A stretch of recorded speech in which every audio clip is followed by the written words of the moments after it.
Hi guys, welcome to Hoops Junction. Russell Westbrook records his ninth triple double. He has 4 straight triple doubles. 4 of them things, 4 straight, but 9 overall. There's a interesting stat. They said Russell Westbrook has more triple doubles than teams combined, than all the NBA players combined right now. It is crazy. He's the first player since Oscar Robertson to have 9 triple doubles in the first 19 games. Russell Westbrook right now, he looks like he could possibly record a triple double season or close to it, something close to it. I'm not gonna say he will, but I'm not gonna say he's not, because right now the way he's playing, he's hot. He's on fire right now. You know, the game against the Wizards, he had, let's look at the stats real quick, stat line real quick. He had 35 points, 11 assists, and 14 rebounds. I don't think we've seen such a great rebounding guard in a long, long time. I mean, that's ridiculous. 14 rebounds, that's impressive. That's impressive. I think this might be the first time in NBA history where we have back-to-back unanimous MVPs. Because with the work that Westbrook is putting in, how can you look at anybody else and say, like, okay, this guy's MVP too? I mean, it was a close race between him and Harden at first, but it's still early. But if he continues to play like this, there's no question. Same thing with like last year where, you know, people didn't really understand, like, oh, why did Curry get a unanimous MVP? Yeah, he deserved unanimous MVP. He averaged 30. He had like 7 assists a game. He had like 5, 6 rebounds a game.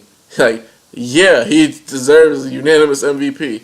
And right now, Russell Westbrook, he deserves that. If he plays like this throughout the whole season and the Thunder can find a way to get themselves in the NBA playoffs and a high seed, like a 4 seed, I mean, of course, that's MVP status right then and there. Like that's a no-brainer. That's a no-brainer. They have a good record. Let's find out what their record is real quick, because it's ridiculous what he's doing. It's like he can't do any wrong. I can't find it right now, but they have a winning record. Russell Westbrook is playing out of his mind, and he's making the guys around him confident, and they look better. So what that says, it was a good thing that KD left.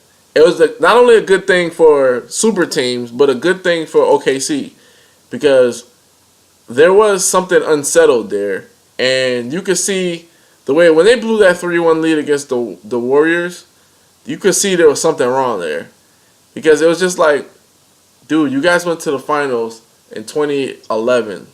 You haven't been back in 5 years. Why? Haven't even gone to. Did they go to the Western Conference Finals? I think they've been to 1 Western Conference Finals, and that was against the Spurs. It's like, why have you not been back to the finals?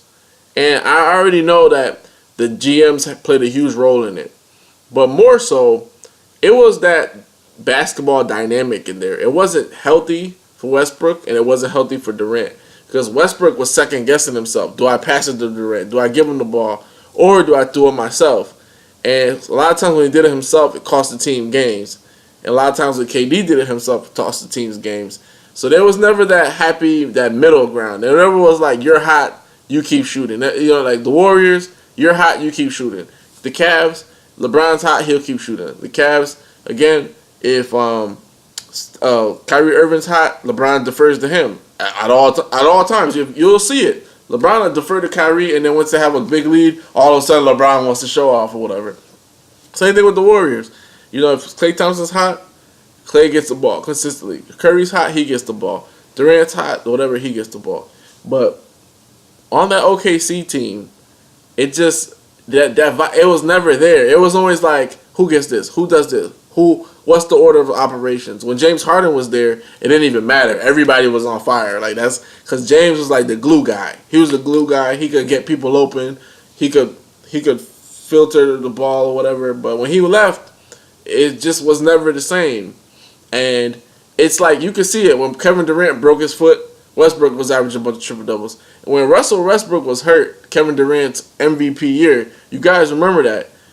The OKC flourished. This looks like it's just like they could play without Westbrook all of a sudden, and it was weird. It was like Kevin Durant was the de facto point guard, the point forward, and he was killing it. So that right then and there tells me these guys just couldn't figure it out. And a lot of people say, well, they're going to look back at it and they're going to hate themselves for it. And that could very well be the case. But I look at their situation like Stephon Marbury and Kevin Garnett. It was just like to the point where, one, they wanted to play with each other, but two, one felt like I don't need you. I'm good. I'm NYC. Like that's how Westbrook is right now. He's like, I don't need you. Like I'm Russell Westbrook. I'm Brody. I do what I want. You know what I'm saying? And that's what he's doing. He's doing what he wants. He's killing it, and you can't fault him for that. But this is perfect. Like this is so great because this season we counted OKC out. I counted OKC out personally. I was just like, I don't think they can survive with Russell Westbrook and his usage rate. I mean, tonight again he took 35 shots. So, I mean, I don't know if that's good for your point guard taking 35 shots, but if he doesn't do it, who's going to do it? But that being said, it's great that they're winning. Everything is great, and his ball playing is showing that he's not scared of anybody. He's coming even harder. Like, most people would be like, okay, I lost a big part of me. I lost a big part of my team. I'm going to take a step back. I'm going to revisit what stuff I'm doing. He's just going harder. He's like, okay, you counted me out. I'm going harder. You don't think we could win? We're going to win tonight. We're down by 15. Guess what? Overtime. Like, they played a bunch of overtime games, and he's brought them out of it with a win. That's great. There's been some games where he had triple-doubles and they lost, but most of the triple-doubles have come in victories. So, hats off to Westbrook. He's doing his thing, man. I would love to see him average a triple-double or close to it.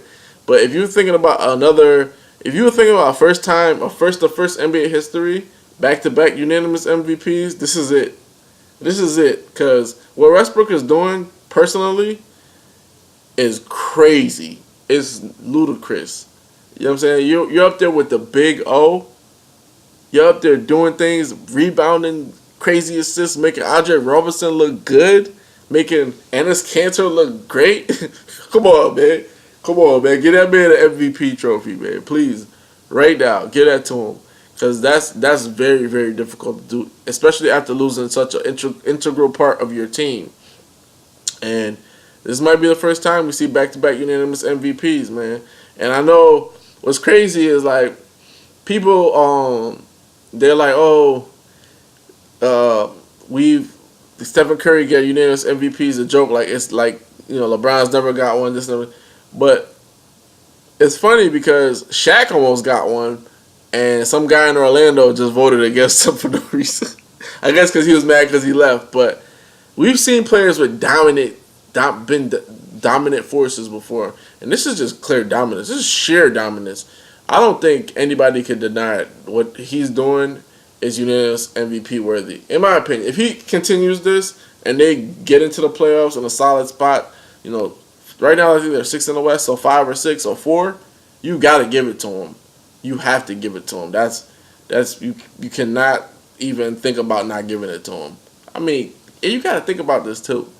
He's not the best decision maker, but he's playing the way he can play. He's not the best shooter. He's playing the way he can play. He's not the best finisher. He's doing what he does. And I think that's a lesson to people. You don't have to be the best anything. If you come in with a passion, work ethic, you can be the best amongst your peers. And Russell Westbrook's proven that. He's not the great 3-ball shooter. His handle is great, but it's not the best handle in the NBA. His finishing is good, but it's not the best finish in the NBA. And guess what? He got his team on fire, man. This guy's on fire, and I'm very proud of him because this is the Westbrook we've been wanting to see for a long time.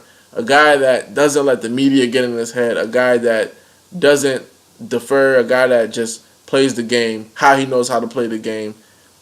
Try to make good decisions, but don't get hung up on it. Don't get hung up on things. Because when Durant was there, he was getting hung up on things, and critics came at him hard, like really hard, to the point where Durant came to his defense, and it was just like, why are people coming to your defense, man? Like, you're better than that, and he's showing that. It's like a weight has been lifted off his shoulder when Durant left, and he's just playing He's playing ball the way that he was meant to play ball, and it's good to watch. And it's not disappointing. I thought the West was going to be a big disappointment, but it's not. It's great. It's great to watch. This is Vlad from Hoops Junction, where Hoops meets Hoopla. Peace.